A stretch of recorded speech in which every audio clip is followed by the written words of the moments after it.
Parchus Gadeirydd, diolch o galon i chi am y croeso, a diolch yn arbennig iawn I ffrindiau'r rhan y mawr byd am wahoddiad I gael dod nôl. Achos fe si mawr blaen nôl yn 91, ond ni'n meddwl bod fi wedi gweud digon y gylwyddau prynu I roi llonydd I fi am spel go dda. Ond mae'n braf cael bod, mae gael dweud yn gynta peth, y peth pwysica bron I ddweud, bendith ar ben Eisteddfodwyr Sir Fflint a'r cyffiniau am yn cael ni ma o gwbl.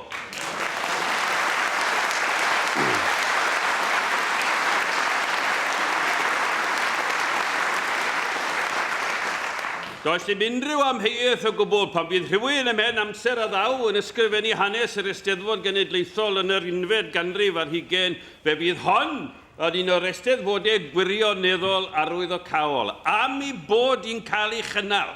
Dyma chi brawf bellach o'r ffaith na allwch chi ddim rhoi stop ar yr wyl arbennig hon. Fe ddaw I wyneb yn wyneb a phob math a nawsterau a mae'n cadw I fynd.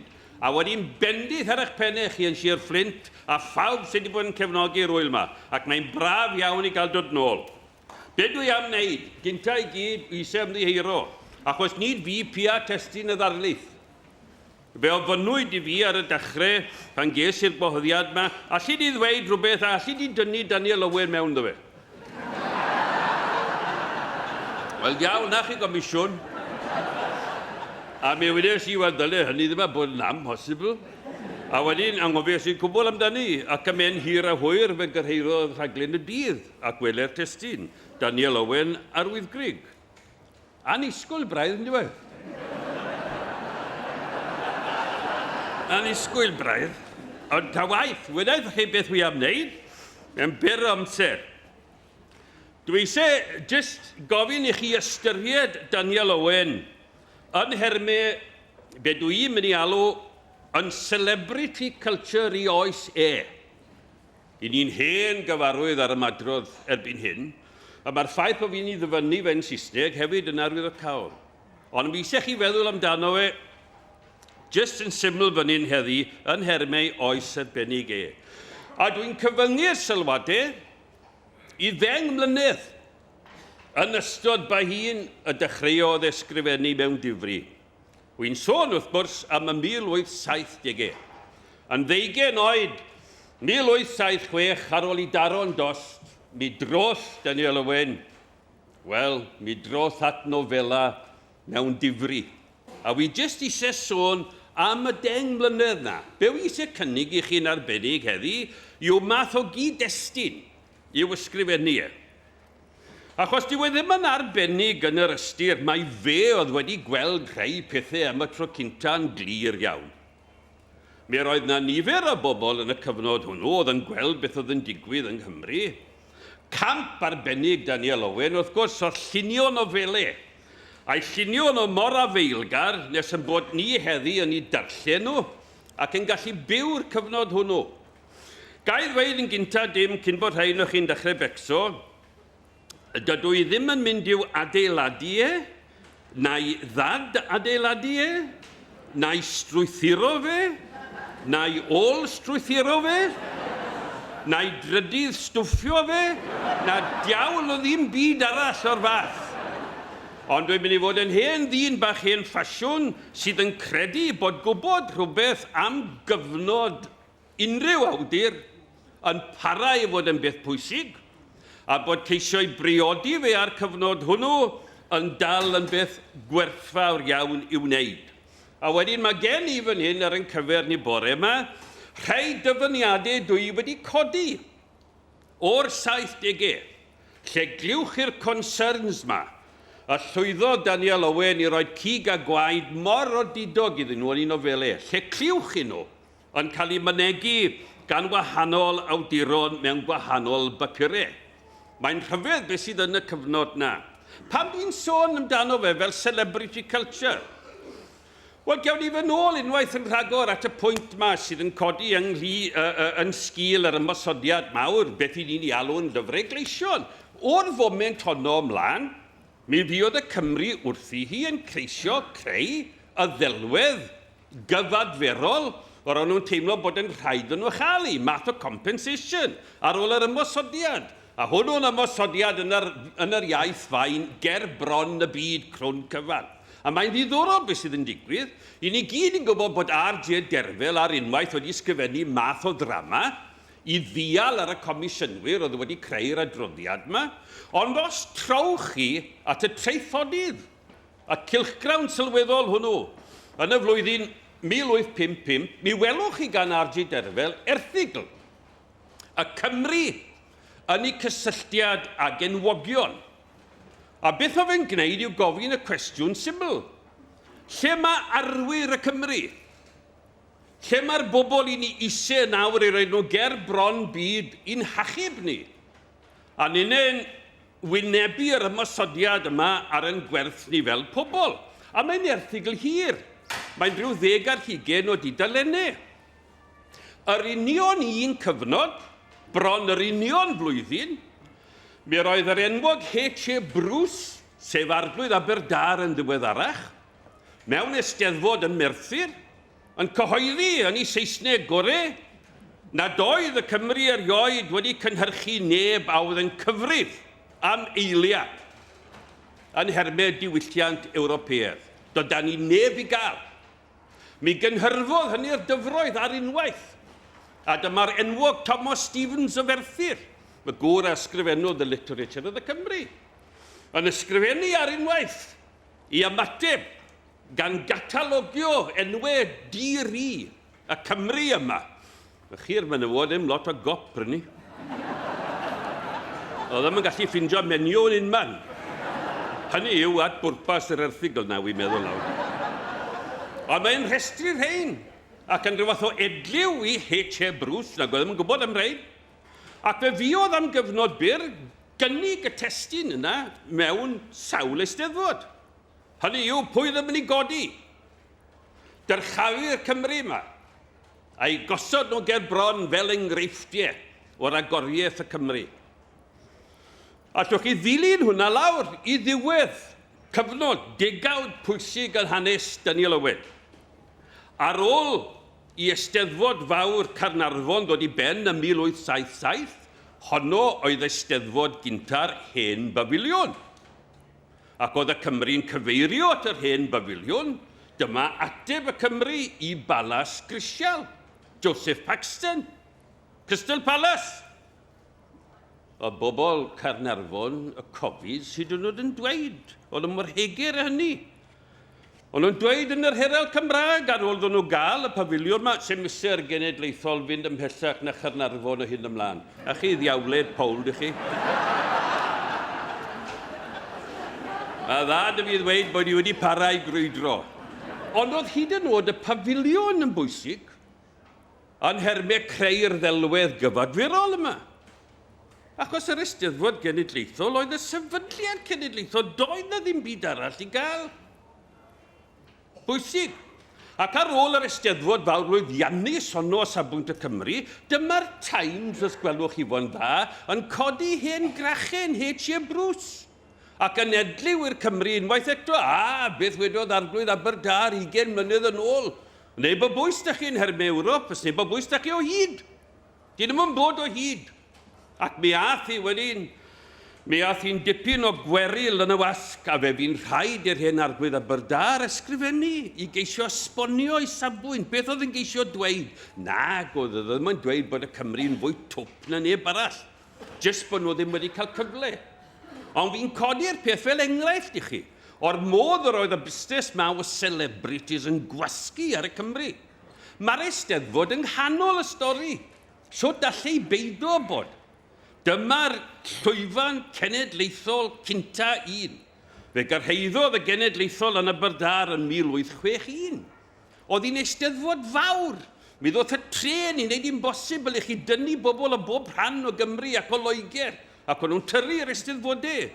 Y pafiliwn sy'n ni nawr, wedi gweud hyn droi o'n o blaen pantri o beth yw hwnna. Erbyn i chi gyrraedd Eisteddfod Genedlaethol Abertawe 1863, oedd y pafiliwn ni yn eistedd 8,000 o bobl. Ac oedd na oriel iddo fe. A chyn diwedd y ganrif, sech wedi mynd i Steddfod Abertawe 1891, fyddech chi'n mynd i bafiliwn oedd yn iste 15,000 o bobl. A bydd yn llawn trwy'r wythnos. Ac mae O.M. Edwards yn dweud, a doedd hwnnw ddim yn gelwyddgi. Boi o Siferionydd oedd e. A mae O.M. Edwards yn dweud yn ei adroddiad ar yr Eisteddfod honno, ar ddi Sadwrn ola'r Eisteddfod honno, ym 1891, yn gwrando ar gystadleuaeth y Corau Meibion, mae e'n dweud bod yna 20,000 yn y pafiliwn. A rhan o'r o 10,000 ohonyn nhw yn sefyll ar eu trad yn y gwt. Ac os ydych chi'n meddwl bod chi wedi cael problemau fan hyn, Lenny, gyda Thywi, diwrnod cynta'r Eisteddfod honno yn Abertawe 1891, ddoth na storm yn gros y bai o gylch Port Talbot. Beth arall ydych chi'n ddisgwyl? Ddoth e ar draws y bai, a mi rwygodd to'r pafiliwn yn rhacs. A fe fydd pafiliwn hwnnw serch hynny yn llawn trwy'r wythnos. Creadures felly yw'r Eisteddfod Genedlaethol. A mae'n braf cael bod yma. Ac yn y cyfnod hwnnw, dyma y lle, os o'ch chi'n mynd i frolio rhagoriaeth. Nawr, i ni gyd yn gwybod beth sydd yn wirioneddol bwysig yn nofelau Daniel Owen, oedd hi mor ddiddorol gwrando ar y rhaglen deirged na i eirian. A lle rhai o'r pethau ganodd yn y cyfnod cymarol ddiweddar yma, fod wedi canu'n gwmws yr un fel nôl yn y 70au. Roedd Daniel Owen a sawl tist arall yn gwybod yn glir beth oedd yn digwydd ym myd crefydd yng Nghymru. Ewch chi at papurau a'r cylchgronau a mi welwch chi'r Cymru yn y cyfnod hwnnw yn gyson, yn ymorchesti, yn ei crefydd ystadegol. Hynny yw, os ydych chi'n gyfarwydd er enghraifft a chyfrol gynta, y diweddar Dr. Tudur Jones, Ffydd ac Argyfwng Cenedl, mae yna benod rhyfeddol yn y gyfrol gynta, lle mae e'n stribedi yr ystradegau yma am faint y sefydliad crefyddol yng Nghymru. Beth oedd ei hyd a'i led e? Stori arall yw beth oedd ei ddyfnder e. Ond mae e'n stribedi'r ystadegau rhyfeddol yma. Na i ddim yn ei hwnnw nawr. Cewch chi ddarllen sa'n chi wedi gwneud. Ond maen nhw yno. Ac mae e hyd yn oed yn tynnu'r casgliad rhyfeddol ar sail yr ystadegau ni. Mae e'n dweud fod Cymru ar drwad y ganrif yn wlad grefyddol. Wel, chymod, sylw ifans y tryc sy'n gen i fyna. Fydde Daniel Owen yn sicr ddim yn meddwl hynny. Ac nid fe fydde'r unig un, fel gewch chi glywed yn y funud. Na, fel lusgwyd crefydd ar gyfer celebrity culture mewn i'r Steddfod. Siwt byddech chi? O'n syml iawn. A'r hyn oedd yn digwydd yn sgil ar ymosodiad gan y llyfrau gleision, a'r hyn oedd yn digwydd o safbwynt yr Eisteddfod Genedlaethol, oedd bod na ddefnyddio'r Eisteddfod a'r diwylliant hwn oedd yn ei hanfod yn diwylliant gwerinol, yn brawf ac yn her i wledydd eraill y byd, sef bob amser Lloegr. Mi fydde'r cwestiwn yn codi ar ôl bob Steddfod fawr genedlaethol, a cofiwch nawr o'r rhain yn greadigaethau chwyldroadol. Doedd na ddim byd tebyg i'r rhain wedi bod ar dir Cymru o'r blaen. Ac roedd y diolch am hynny yn bennaf i ddyfodiad y tren, fel i ni'n gwybod, oedd yn gallu dod â'r torfeidd yma at ei gilydd. Ac felly, yn yr Eisteddfodau hyn, oedd yna un peth pwysig iawn yn codi. Pa wedd ar y Cymru fyddech chi'n gweld yn ei gwyl genedlaethol nhw? Yr wyl hon oedd yn gwneud yn bosibl i chi ddod â phob math o bobl o bob math o wahanol alwedigaethau at ei gilydd. Ac o'ch chi'n cael y foston yn gyson gan y Cymru. Neb wedi restio am bod yn feddw. Gobeithio fyddwn ni'n gallu gweud ni Lenny. Gen i le i amau'n barod i gael. Neb o gwbl. A hynny wedyn wrth gwrs yn cael ei briodoli i'r un peth yma. Bod diwylliant y Cymru yn ei hanfod yn dwyn stamp gwlad grefyddol. Ond nhw'n ceisio osgoi y frwydr enwadol, ond oedd y ffaith bod ni'n gwlad grefyddol, a bod gyda ni werin gwlad a oedd yn grefyddol I hanian. Ac felly oedd na ddim meddwi yn yr Eisteddfod Genedlaethol. Ac mi fydde'r Cymru'n edliw wedyn i'r Saeson. Allwch chi weid na am Epsom Downs? Chymod? A beth am byti hyd yn oed y llefydd yma le chi'n cynnal eich regatas swank? Mae yna bobl fanno hefyd nad un nhw ddim yn gwybod sut I ymddwyn, ond ni, dewch i'n Eisteddfodau ni, yn cenedlaethol ni, a mi welwch chi bobl sydd yn gwybod sut I ymddwyn. Ac os dewch chi at yr Eisteddfodau hynny, wrth gwrs, wel, mae'r sefydliad crefyddol yno'n grif. Diawl beirdd yn nhw. Llawer ohonyn nhw. Lot o'r annibynwyr. Pobl chwanog iawn I cheto. Wel, mae'r stori enwog am Hwfa Môn yn stwffo pethau mewn I gerdd gwalchmau, yn lle bod Emrys yn ennill. Ac yn gwneud ni a sel, weddwch chi cenhadwr. Dew, ond oedd hi'n bwysig, na'r llwyfan iddyn nhw. Na'r llwyfan iddyn nhw. Ac mi ro'ch chi'n gweld y gwir mawr yn yr Eisteddfodau hyn. Na, mae'n celebrity culture, a mae'r Eisteddfod yn rhan ohono fe, ac mae Daniel Owen yn rhan ohono fe. Nid jyst am I fod wedi bod yn aelod o'r pwyllgor gwaith fan hyn yn 1873. Mae'n beth a llawer iawn pwysicach na hynny ynglyn ag Ond jyst meddyliwch am funud y ddegawd yma. Mi ath e'n dost fel wedes I 1876. 20 oed oedd e. Ac yn ei salwch, mae e'n troi ati I lenydda mewn difri. 1879 mae offrymau ymneilltuaeth yn ymddangos rhwng cloriau. Mae wedi dechrau mewn difri. Beth sy'n digwydd yn ystod y 10 mlynedd yna yng Nghymru? O safbwynt y celebrity culture yma. Ac gan jyst nodi'r hyn nhw'n gloi. Ac doedd Daniel Owen yn gwybod faint oedd o'r gloch yng Nghymru. Jyst meddyliwch. Cor mawr Caradog, 300 o gantorion y de, yn mynd I fyny I Lundain ym 1872 ac yn trechu, neb yn ei herbyn nhw os dim ots, ond nhw'n deilwng. Ond nhw'n deilwng ac o'n nhw'n canu yn y Crystal Palace. Mynd nôl yno 1873, 400 o leisiau, a'r rheini wedi dewis o Lanelli draw I Flaen Afon, a dan arweiniad Griffith Rhys Jones oedd wedi bod yn of tan ddeiar. Self-made men I gyd, and women sy'n dod I hynny.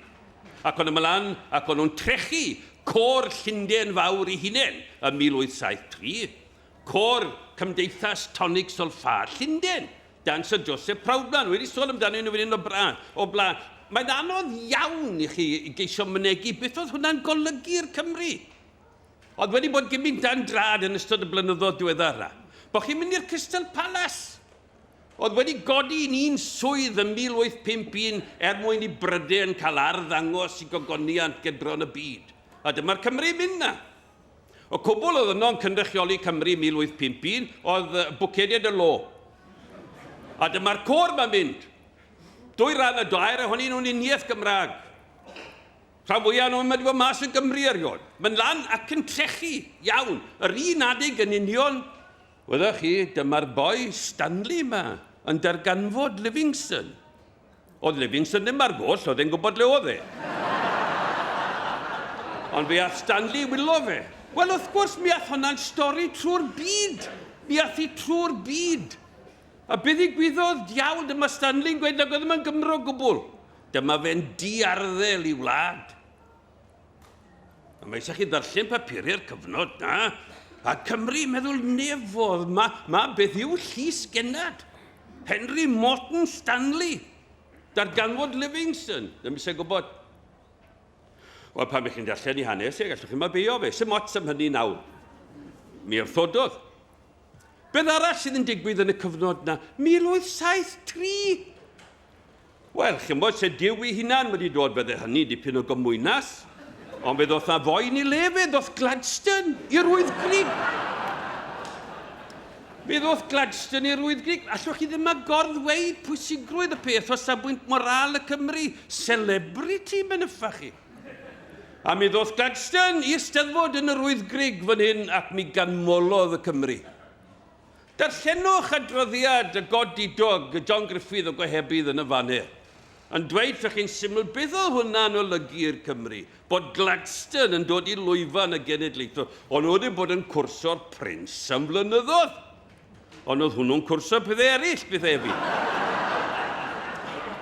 Ond fe ddodd Gladstone am i ganmolodd y Cymru yn ei eisteddfod ei hunain. Siarad am fendith y nef, a beth yn anhygol. 1877, Colliers y de. Wel, os ydych chi'n siarad am bobl rwff, Colliers y de, chi'n darllen yr anwyl Wester Mail, chymod, rhain o'r Tufts, Simpsys Benydd Rhain. Fe fi'n rhaid i'r Wester Mail greu Dame Wales yn ffigur cartŵn i geisio cael cow ar ein. 1877, yr achubiaeth ryfeddol honno, pwll ti newydd, lawr yn yr Honda, pan foddwyd y pwll, dalwyd rhyw 5 o goleas a chrwtyn bach yn un ohonyn nhw mewn poced air, a fyna bio nhw am 10 diwrnod. A mi geibiodd glowyr rhyfeddol y de, trwy wal y lo, rhyw 10 trodfedd ar hugen. Pob awr o'r dydd, ac fe cafwyd nhw mas, ac mi aeth y stori trwy'r byd. Oedd hyd yn oed yr hen Victoria yn anfon telegrams lawr i ofyn am byti sŵt oedd mai miners. Fi o'n nhw hyd yn oed yn rhoi sylw i'r stori draw yn Efrog Newydd, ac yn sydyn iawn mi roedd y Colliers ma ar eu trad. Dyma nhw yn ymgorffori rhinwedd gweithwyr diwydiannol y de. Dew mawr allech chi ddim gorddweud y peth. Ymhen dim ar ôl hynny, mi roedd yn milwyr ni. Zulus gwyn yn lladd y Zulus di. Mas yn Rocks Drift. Ac yn sydyn iawn mi roedd yna VCs ym Hopman. Cymru yn eu canol nhw. Ymladd dros yr ymerodraeth. Ac wrth gwrs mi roedd hi'n gyfnod gwlad y gan. Sy'n rhaid fi weithio chi pa mor bwysig yw'r gan yn nofelau Daniel Owen. Mi roedd hi'n wlad y gan. Mi roedd y tonic sylffa wedi mynd trwy'r wlad, wedi creu miloedd ar filoedd y bobl yn gallu darllen y nodau yn sydyn iawn. Ni oedd Pia Handel a Mendelssohn a Bach a Beethoven. Ni oedd piano. Fyddwn ni piano hyn o ton yn y pafiliwn mawr. Ni oedd piano. Doedd y gymanfa ganu. Yn sydyn iawn mae'r wasg yn Lloegr yn sylwi'r ffaith. Damo mae'r Cymru mae'n gallu canu. A dyna chi. Yn y 60au dros nos, fe feddiannodd y gan yr eisteddfod, ac fe wthiwyd y beirdd o'r neilltu. Mae yn newid chwildro diwydiannol. Doedd na neb yng Nghymru cyn hynny wedi clywed corau mawr o 250 300 o leisiau yn canu 4 llais ac yn canu'r corawdau mawr yma. Sŵn o ddim wedi bod yn y tir o'r blaen. Ac yn sydyn iawn mae gyda ni'n ser cydwladol. Edith Wyn o fan hyn, Triffynon, y ferch fach o deulu cyffredin mewn dim o drodd un yr Academi Gerdd yn Llundain. Ac oedd hi'n dod mas a medal air dau. Ac yn canu Gerbron Victoria o leia deirgwaith. Ac yn mynd draw i'r festival fawr yn Boston yn America. Ac yn dod nôl i Llundain a gwir mawr Llundain y Cymru wedi prynu rhyw ddiam mwyntre a diw a wyr beth i gyd iddi. Eos Cymru, y seren gynta. Mae Bryn Terfel heddi yn ei llinach chi. Gwych o bethau. Mae gyfnod mawr Joseph Parry. Joseph Parry cyn diwedd y 70au yn Muzdoc. A symor hynna'n tyfu ar Lwyn Gwsberis. Wel, do'n nhw ddim prynu. Ac am 1878, dyma fe'n rhoi blodwen i ni. Yn ddarn o gerddoriaeth, ac oedd mae fath wedi bod o gwbl o safbwynt y diwylliant Cymraeg. Ac ochr yn ochr ag Edith Wyn, mae'r tenor godidog yn dod o Ddowlais, Robert Rhys Eos Morlais, yn canu ledled Prydain. Ac yma mas ar daith gonqueriol i America. 1879, yr union bryd pan oedd o ffrymau ymneilltuaeth Daniel Owen yn gweld golau dydd. Ac oedd y Cymru yn meddwl, ma'n affach i ni'n cyrraedd. I ni'n cyrraedd. Ac yn ôl gweledigaeth fendigedig Daniel Owen, yn enwedig yn Rhys Lewis ac Enoch Hughes, yn sydyn iawn, appearance yw popeth yng Nghymru. Mae appearance yn mynd yn bwysig. Mae pam mae rhaid i chi wylo arwyr. Neu falle fyddai'n fwy cywir dweud eiconau. Mae rhaid chi gael nhw. Mae eisiau chi gael eich bobl ar y llwyfan. A mae eisiau chi gael eich pregethwyr. Y 1870au yw cyfnod mawr y parchedig Dr. Herbert Evans. Lan fan hyn yng Nghaernarfon, ni oedd pia fe, cofiwch. Ond lan fan hyn, fyddech chi ddim yn gallu dweud bod chi'n Gymru diwylliedig yn y 1870au os nag o'ch chi wedi clywed Herbert Evans yn pregethu. Ac yn sicr, os nag o'ch chi wedi clywed Herbert Evans yn darlithio ar Livingston a Cromwell. Darlithiau esgubol. Gliriodd fwy o ddyledion capeli mewn cwpl o flynyddoedd. Nath rei cynulleidfaoedd mewn hanner canrif. Oedd yn gwbl sgubol. A milodd yn tyrru i glywed e. A pan oedd Herbert Evans yn cael mynd lan i Lunden ac o bob dim yn cael pregethu ym Mhilpit Spurgeon, nefod Tregarog. Oedd y pethau na'n bwysig. Appearance. A dyw i ddim yn ddamwen o gwbl bod Daniel Owen yn ysgrifennu'n gofiadwy am y pethau hyn. Appearance and reality. A mae fe'n caniatau, weddech chi, yr fast young man Will Bryan sôn am y pethau hyn. Ond roedd Daniel Owen yn llwyr o ddifri. Ac oedd e'n gweld yna na dim beth oedd yn digwydd i grefydd yn y wlad. Ac roedd crefydd yn bwysig i Daniel Owen, yn waelodol bwysig. Nid jyst achos bod e wedi bod am gyfnod yn ystyried mynd yn weinidog ac wedi mynd i'r bala, ac hyd yn oed ar ôl hynny, wedi dal ati hi pregethu fel lleigwr. Nid jyst achos bod e'n pregethu fel y cyfryw. Ond am bod ynddo fe ymwybod dwys iawn ar angen yng Nghymru, am weledigaeth os fynwch chi, am fath o ymwybod ysbrydol a fydde'n cynnal bobl. Achos yr hyn yr oedd yn gweld yn digwydd, fel sawl sylwedydd arall yn y wasg ar y pryd, oedd chwalfa. Oedd na bobl o bob math yn siarad yn rhwydd ac yn rhydd ac yn slic iawn am gynnydd, progres oedd y gair mawr. Cymod, oedd rhaid i chi fynd gyda'r oes, neu fyddech chi'n cael eich gadael ar ôl, ac eich chi'n cael digon o sôn am hyn yn y 1870au. Ond roedd Daniel Owen, gan mae'n dano fe yn bennaf wy'n sôn, yn gwybod yn iawn bod na bris i'w dalu am hynny, ac oedd na bethau oedd yn ei boeni fe.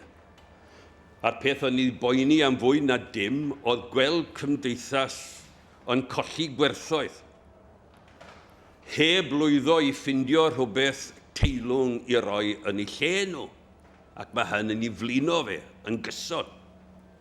Ac mi gliwch chi wedyn yn ei nofelau yn mynd ar drywydd y thema fawr yma. Rhagryth. Mae ar dain trwy'r nofelau fe. Rhagryth y cyfnod. Hynny yw, mae e'n ei weld ar bob gwastad ac ym mhob man. Ac mae e'n wych iawn fel nofelydd yn gallu drin ar wahanol lefelau. Mae e'n ddyn hynod o ddiddorol, achos yn ei hanfod dychanwr ydy e. Ac mi nath ei hunan yn rhyfeddol o boblogaidd fel dychanwr mewn oes a chyfnod yng Nghymru ac oedd yn ofni dychan. Yn llwyr y peth diwethaf y Cymru boen o dychan. Os ydych chi amser i gael rhywbryd, bod chi eisiau gwneud rhywbeth i basio amser yn geia, ewch ar ôl cerddi dychan yr Eisteddfod Genedlaethol o'r 1860au ymlaen. Gadwyd hwnna chi'n ffit y diawled. A mi welwch chi yn ddi-eithriad bethau mor ffeiledig ydyn nhw. Un o'r cystadlaethau wedi ni sala yn hanes yr Eisteddfod Genedlaethol yw cystadlaeth y gerdd ddychan. A mae hynna'n dweud llawer iawn amdano ni, fyddwn ni'n tybied. Ond roedd Daniel Owen yn ddychanwr, ac oedd yn ddychanwr deiffiol. Ar gyfnod yn hanes Cymru, pam nag oedd y Cymru ddim eisiau gwybod am ddychan. Mawl, clod, ac os oedd rhaid, hunan glod. Ac fel dychanwr, mi roedd Daniel Owen, wrth gwrs, yn gwybod yn gwmws pa mor bwysig oedd eironi fel arf i'r awdur. Mae gen i deimlad i gael o hyd, fyddwch chi, nad yw'r Cymru Cymraeg, fi'n siarad amdana un hunan nawr gyda chi, fel darllenwyr llenyddiau, wi'n mynd credu bod ni'n hapus o hyd gyda'r busnes ma o ysgrifennu'n eironig. I ddim cweit yn siŵr, bob amser. A'r ba wastad yr un i fod ymateb. Ond oedd Daniel Owen yn gweld pwysigrwydd hynny mewn cymdeithas lle oedd yr holl fusnes yma o ymddangos wedi mynd mewn gwirionedd yn fath o salwch, fath o niwrosis. Achos mi roedd y gofid yma yn ddwfn, y frawddeg fawr yn erthygl ar Derfel yn y trithodydd yn 1855, pan mae'n trafod y busnes yma o gyswllt y wlad ag enwogion. Mae yna frawddeg mae'n dod nôl at ei hi fwy nag unwaith, yn syml. Gosodir ni yn is na phawb. Honna yw i. A mae honna fyddwn ni'n gweud, mae honna fel, chymod, mae'n nghladd yn y diwylliant Cymraeg yn Oes Victoria, ac mae'n croesi'r ffin hefyd i fewn i'r 20fed ganrif. A Daniel Owen yn ddiddorol achos yn wahanol i geiriog, ac roedd gan yr hen geiriog ddawn ddychan braf iawn i gael, ond oedd ddim digon o galon da ceiriog i wrthsefyll llyfrniadaeth. A pan maen nhw'n gweud ceiriog, so ti eisiau bod yn fardd poblogaeth cenedlaethol boi, rhoti'r awen ddychan na hibo. A mi nath. Yn anffodus mi nath, achos oedd e'n ddychanwr da iawn. Ond fe lwyddodd Daniel Owen yn rhyfeddol. Fe lwyddodd ei hyd yn oed i ysgrifennu nofelau. A fel byddwn ni'n dweud heddi yn yn iaith ferniadol ore, cymryd y mic. Heb bod ni hen beth o distiad yn deall dim beth o'n digwydd. Ac a meddwl mae cwbl oedd yn neud oedd i canmol o hyd at cymylau. Wel, odi, mae'n canmol rhai pobl. Symled ydy nhw. Pobl oedd e'n credu oedd yn ddiffiant ynglyn â'r hyn ro'n nhw'n gredu ynddo fe. Pobl oedd yn ddiffiant glynu wrth yr hyn o'n nhw'n ystyried yn anghenion ysbrydol. Wrth gwrs bod e'n canmol rydyn. O mae e'n llygad agored a chlist agored o didog i'r bobl sy'n ffalsio. A bobl yn y cyfnod yma, pan i chi'n byw mewn rhyw fath o gymdeithas hylif, a mae pethau'n dechrau rhoi yn eich trad chi. A'r hen Daniel Owen yn ei synhwyro nhw ac yn ei ffroeni nhw o bellter. Aw gandwch, i fi gael dyfynnu un y ddoi bethau na fydd pobl yn gweud diawl oedd hwnna gatri, to'n dyfynnodd e'n byd i ni. Mae e wedi digwydd o'r blaen. Ond fi eisiau chi gael clywed cwpl o rhain, i chi gael rhyw fath o syniad o'r math o hinsawdd meddyliol, deallusodd, yr oedd yn symud ynddo fe. 5 munud a fi rôl, 5 munud lastig. Wy'n oce am spel. Gwrandwch, dyma chi bot o ddyfyniad o adolygiad yn yr Herald Cymraeg ar ôl i offrymau neilltuaeth cael ei gyhoeddi. Cwbl sydd o thenw'r adolygwr yma yw y ddwy briflythyren, W ac E. A mae'n gweud hyn am Daniel Owen. Yr oedd yn cofio Daniel Owen yn dda, fel pregethwr ieuanc, oedd yn ddigon annibynnol i fod yn awdurol, ac yn ddigon athrylithgar i beri fod i naturioldeb di-addurn yn gymeradwy ac yn fuddiol. Ni fyddai nac yn canu, nac yn bloeddio, nac yn ido wrth bregethu. Os na rei fel chi ar ôl?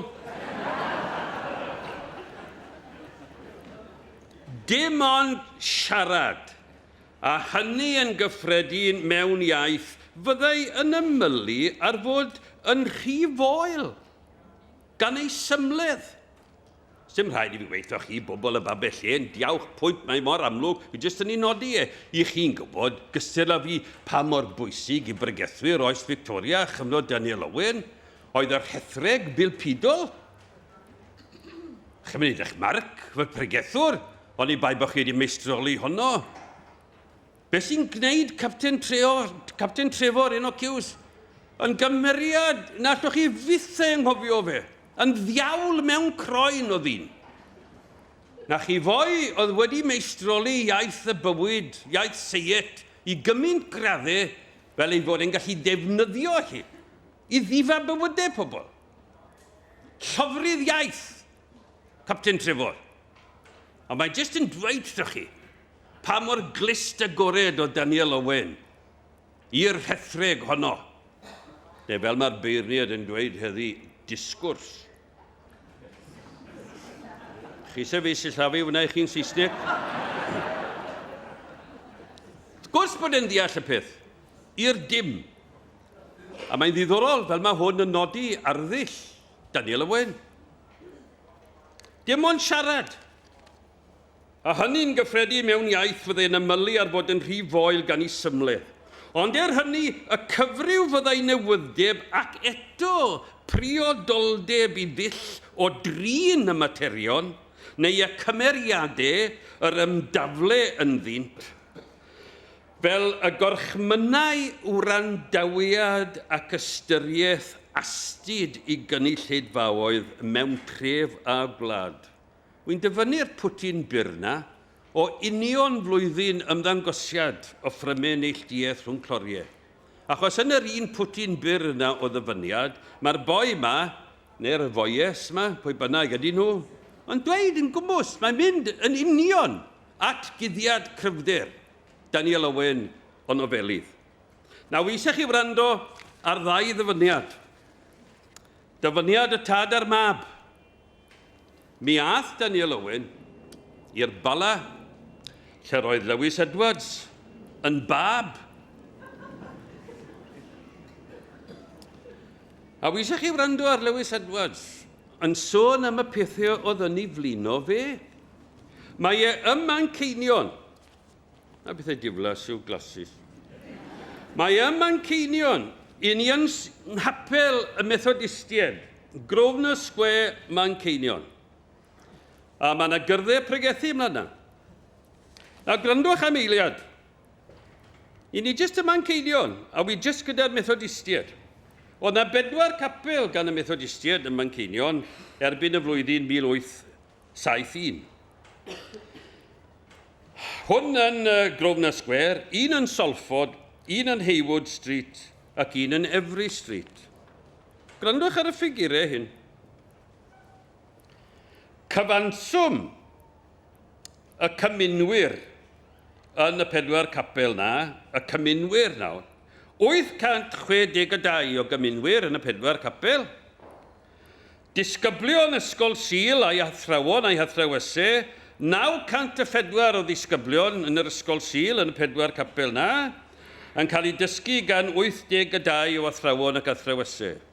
Ac wedyn oedd gyda chi wrandawyr, ac roedd rheini'n rhifo 1535.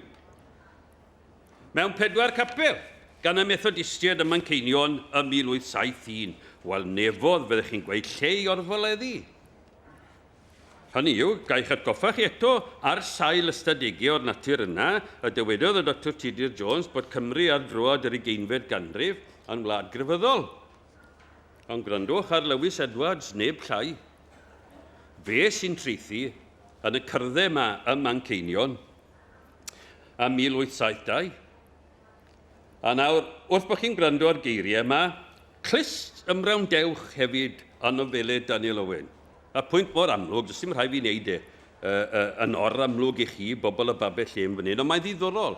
Ewch nôl i'w ddarllen e. Wy'n gwybod amdano chi, fyddai'n darllen un o nofelau Daniel Owen bron bob blwyddyn. Mae'n un o'r 2 awdur. Fyddai'n darllen rhywbeth gan T.S. Parry Williams bron bob mis. Oherwydd y mod i'n teimlo, y mod i'n tapio ffynon y Gymraeg wrth I ddarllen e. Fyddai'n darllen Daniel Owen o leia unwaith y flwyddyn darllen un o nofelau fe. Pam? Wel, achos I fod yn nofelydd cymdeithasol tan gamp ac fe lwyddodd o safbwynt I gyfnod I ddal rhywbeth ynglyn â'r ffordd roedd pobl yn byw bryd hynny yng Nghymru sydd yn para'n fythol wyrdd. A lle ni'n llai na gwrando ar rhai o'r eitemau yn y deirnged neu eiriau yn y gweud. Allai'r hynna fod yn cael ei dweud yn iawn yn 1871. Gwrandwch chi ar Lewis Edwards, cryfed sefydliad oedd y Methodistiaid yn Manceinion. Gwrandwch yna fe. Wrth chwilio i natur, anghofir fod dim uwchlaw yn bod. Hynny yw, dim byd ar wahan i natur. Newch chi gadw yna mewn cof am funud, sylwadau'r hyfryd Richard Dawkins yn dyddiau ni. A newch chi jyst gofio, 1859, yr oedd Darwin wedi coeddi The Origin of Species, a wedi gyrru ofn marwol trwy'r sefydliad crefyddol. Ac nid yn unig yr oedd darwiniaeth yn y tir, ac yn codi braw hyd yn oed yng Nghymru fach, mi roedd daeareg wrth gwrs ar led. A'r Eisteddfod Genedlaethol o'r 60au mlaen yn rhoi gobrau hael am dreithodau ar ddaeareg. Ac mi roedd daeareg wedi chwalu cronoleg y Beibl. Wedi chwalu awdurdod y Beibl o safbwynt oedran y greadigaeth. Roedd pethau'n gwegian. Gwrandwch ar Lewis Edwards, y dyn arbennig o beniog hwn. Wrth chwilio i natur, anghofir fod dim uwchlaw natur yn bod. Chwilio i fewn i'r corff, yn anghofio fod enaid. Chwilio i'r creigiau, ac anghofio fod nefoedd uwch ben. Mae ffrwd ymchwiliad yr oes yn rhedeg at ddeddfe natur. A mae chwilio i natur yn dda yn ddwy hun, ond y drwg yw, mae natur yw diw yr oes yma. Ac i ni wedi cyrraedd oes bellach, lle mae creadur o ddyn mewn rhyw laborde ar hyd y lled y byd mae heddi, does dim ameuaeth. Ma'n wrthi yn creu chi a fi mewn poteli. Chi'n gwybod ni gystal a fi? Dywiniau DNA? Wrth gwrs bod nhw wrthi hi. Sa'n byd sicrach yn bod. Ond chi'n gwybod am unrhyw gyfnod yn hanes y ddynoliaeth yma, ar ôl i greadur o ddyn a merch hefyd yn ei thro bendith ar ei ffenni, ar ôl iddyn nhw dorri trwodd, a datrys deddfe a'i deall nhw. Ond chi'n gwybod am unrhyw un sydd ddim wedi defnyddio'r wybodaeth yno? Yn enw balchder a chynnydd y ddynoliaeth. Ond chi? Bach am ddeall i. Dwi'n gymaint o edmygedd a neb o beth mae bobl yn llwyddo i wneud ym myd gwyddoniaeth a meddygaeth ac yn y blaen. Mae'n gwbl ryfeddol. Ond o safbwynt y natur ddynol, ond chi'n gwybod am unrhyw gyfnod? Pam nad yw'r math yna o wybodaethau wedi cael ei defnyddio at bwrpasau llai cynhaliol? Ac os chi'n meddwl nad oes na ddim bobl ar hyd y lled y byd mae heddi mewn laborde, yn arbrofi, o safbwynt eich creu chi ar fi ar ei delw nhw, ac nid ar ddelw Duw, ni ddim mor naif a nad i ni. Ond ydw i ddim. Mae ofan marwol nhw a fe'n cwrdd â'n hunan rhywle.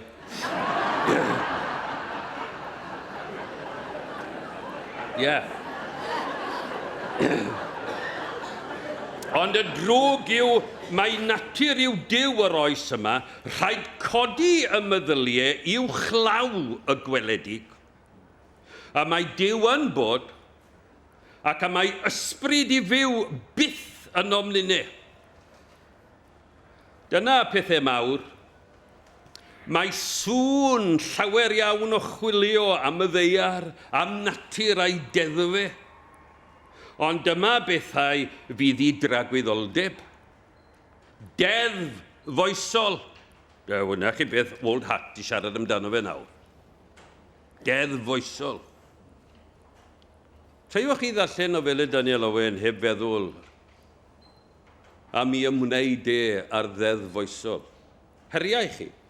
Deddf foesol, dyna rhywbeth a beri trwy amser a thragwyddoldeb. Y perigl mawr yn Manchester, ac yng Nghymru, y perigl mawr yn Manchester ydyw meddwl mai masnach yw popeth. Ond os gnewch bob llafur masnachol a phopeth y byd yn wasanaethgar i grefydd, bydd hynny yn ffrwyth erbyn dydd ein cyfrif. Ein gwaith heddiw ydyw ymofyn beth yw y latitude a'r longitude ar ein crefydd. A mae llongau ar y môr yn cael allan I sefyllfa nid wrth y llongau eraill fydd yn mynd heibio iddynt, ond wrth edrych I fyny ar y pethau sefydlog y mae cael allan y longitude a'r latitude. Felly, ninne, edrych I fyny y ddylem I brofi ein crefydd. Beth yw ein teimlad at y pethau sydd fri? Ond y mae ynom hefyd gwybod fydd yn debyg o ddweud wrthym pa ler ydym, ond I ni wrando arni. Y mae hi yn rhoi cyngor a gocheliad. A Lewis Edwards ydy hwnna. Y Manceinion yng nghyrdde pregethu Grosvenor Square. Meddyliwch chi am nofelau Daniel Owen yng ngoleuni'r sylwadau yna. Ysym rhaid I chi ddad adeiladu neb. A gyda llaw, mae'r parchedig Samuel Jones yn dweud yn union sgil Lewis Edwards yn yr un cyrdde. Mae gau broffwydi wedi myned allan yn Manchester. Di-ddiwiaeth, anffyddiaeth, ofergoeledd, credu dim a chredu gormod. Yr hen natur ddynol wedi tyfu'n wyllt. 1872. Na chi'r tad, a dyma chi'r mab, a ddaeth yn brifathro cynta y brifysgol yn Aberystwyth. Dim ond hwn fydd gen I amser i'w ddarllen. Dewch nôl hyn am 10, a mi ewn ni ar ôl y lleill. Ond mewn gwirionedd, dyma'r ddau ddyfyniad y bwys. Dwi eisiau I rhannu nhw gyda chi y bore yma. Mae yna bethau diddorol iawn I gael yma. Rhai dyfyniadau doniol iawn sydd yn sôn am y ffordd y byddai pregethwyr yn gwisgo. A faint o ddillad fydden nhw'n gwisgo? Ac I baraddur o'ch chi'n gallu mesur I statws nhw yn ôl faint o ddillad o'n nhw'n gwisgo. A pwy fydden gallu fforddio bag a portmanto. A phwy fydden gallu dod ag ymbrela gydag a ffon a thop arian iddi hi. Iawn, maen nhw'n wych. A mell I bregethwr yn ôl rhai o'r sylwebyddion yn gwisgo 2 drowsus yr un pryd. A sylw un boi ar ôl teithio taith tren gyda rhyw bregethwr oedd yn mynd I gyhoeddiad ac oedd hwnnw wedi ymwisgo fyny fel tas wair yn dweud ar ddiwedd I adroddiad o'n i'n teimlo'n flin drosto fe. Treni mawr na fydde wedi cael ei eni noen. Ac I chi cael y sylwadu yna. Hynny yw gwahanol ddilli o drafod y busnes ma o ymddangosiad y pyrans. Nawr, gwrandwch ar Thomas Charles Edwards. Ond y bethau anifir gen I ddweud am y boi ma o safbwynt I agwedd at y Gymraeg, ond mi'n gadael hwnna Thomas Charles Edwards. Ar ddileit afiach y cyfnod o'i safbwynt yn yr hunan. A does ddim rhaid I fi weithio chi pa mor o didol yw diddordeb Daniel Owen yn nofelydd ym mhobl yr hunan. Gwrandwch, a Thomas Charles Edwards, un o dueddiadau cryfaf meddwl dyn ydyw syrthio beunydd iddo ei hunan. Nid oes dim yn fwy cyffredinol na dim yn fwy peryglus. Pa enw bynnag yr oddi'r arni, a mae yn eithaf eglur fod y duedd hon yn bod. Os y thronwyr ydych, fe allai y gelwch chi ar yr enw subjectivity. Os beirdd ydych, chwi ei gelwch yn sentimentalism. Os beirniad ydych ar ddilliau cymdeithas, sociologists yn yw, os beirniad ydych ar ddilliau cymdeithas, chwi ei gelwch yn self-conceit, neu affectation. Ac os diwinyddion ydych, yr enw a roddwch ar y peth hwn fydd hunan gyfiawnder. Yr un peth ydy'n doll. oddi ar olwg wahanol. Ac y mae yn rhaid i mi gyfadde fy mod yn gwyled y duedd andwyol hon, yn gweithio yn gryf mewn llawer cyfeiriad ynom ni, y Cymru. Edrychwch ar lawer o'n cenedl ein hunain yn gystal ag eraill, drychefn, mewn cymdeithas.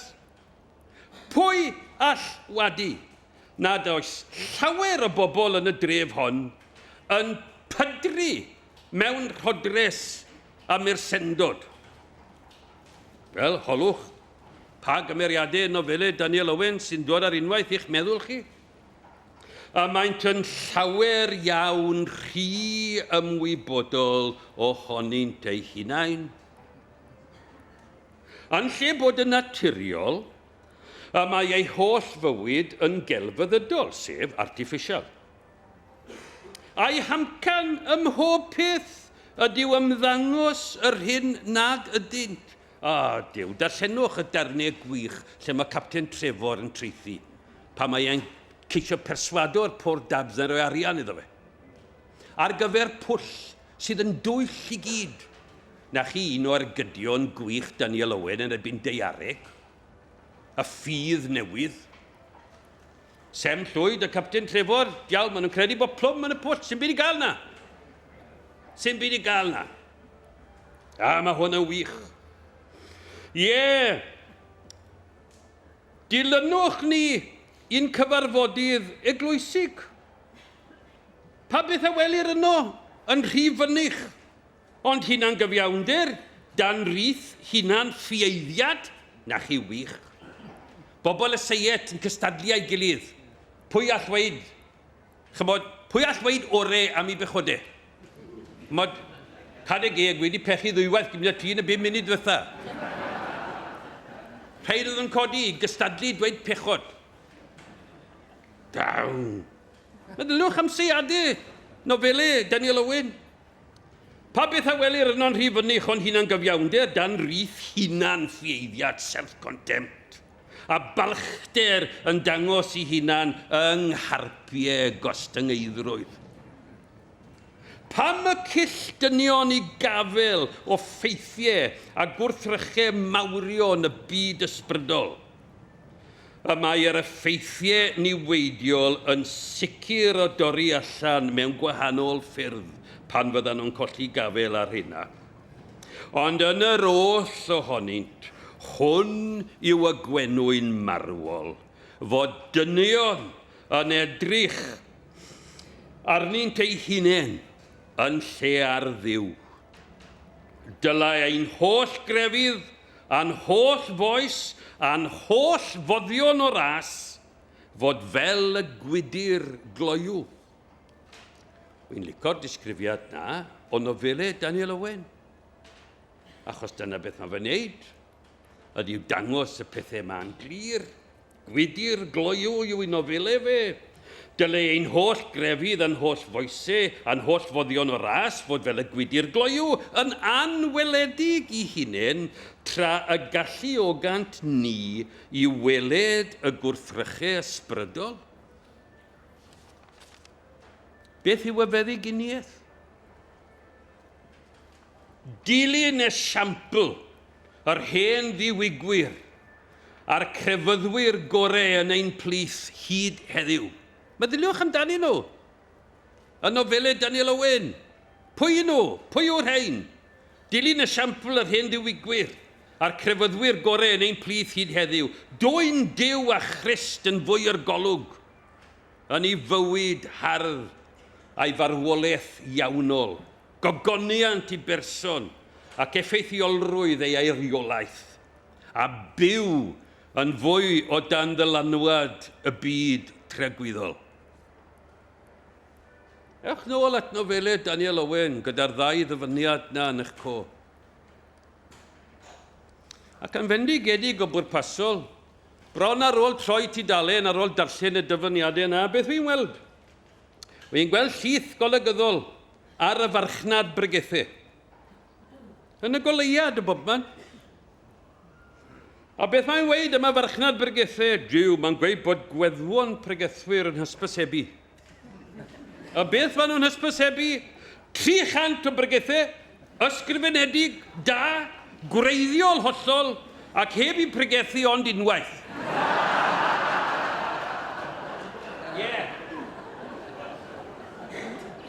A pam dyfynnu'r brawddeg na yn syml iawn oherwydd bod Daniel Owen yn aml yn gwybod sut i ddefnyddio'r math yna o ddychan. Nid er mwyn dismoli, ond mwyn gwneud y gwir yn eglurach. Defnyddio i ddychan i adeiladu. I ni'n tueddu i anghofio nad oes na neb a mwy o gonsern am werthoedd byth na dychanwyr. Dyna pam maen nhw'n dychanwyr, a'n bod pethau'n cyfrif iddyn nhw. Ac mae Daniel Owen yn un o'r rheini. Byddwn ni'n hoffi dyfynnu mwy, o fi'n mynd i fod yn bachgen da iawn, ac i fyddhau i gloc, hyd yn oed cloc yr Eisteddfod. A thewi a sôn. A jyst dweud ydych chi, os ydych chi'n credu dim wedi dweud, credwch bod fi'n gweithio chi, pan wy'n honni bod fi'n darllen nofel gan Daniel Owen bob blwyddyn. A wedi bod yn gwneud i bellach ers tro byd. A chi'n meddwl beth byddwn ni'n licio? Bod fi yn y pafiliwn fyna prynhawn, a bod rhywun sydd yn ennill gwobr goffa Daniel Owen, a bod y nofel honno ma'n nyffa chi, yn mynd i fod mor hir godidog o ddarllenadwy a beth yw un nofelau fe wedi bod. Mae Rwyddgrig yn gyfoethog yn Daniel Owen, ac mae unrhyw un sy'n cael y fraint o gael dod i'r babell len i ddweud gair amdano fe, mae hwnnw'n greadur lwcus iawn. Os di'r bobl sy'n gwrando na fe'n cael ei siomi, tough luck.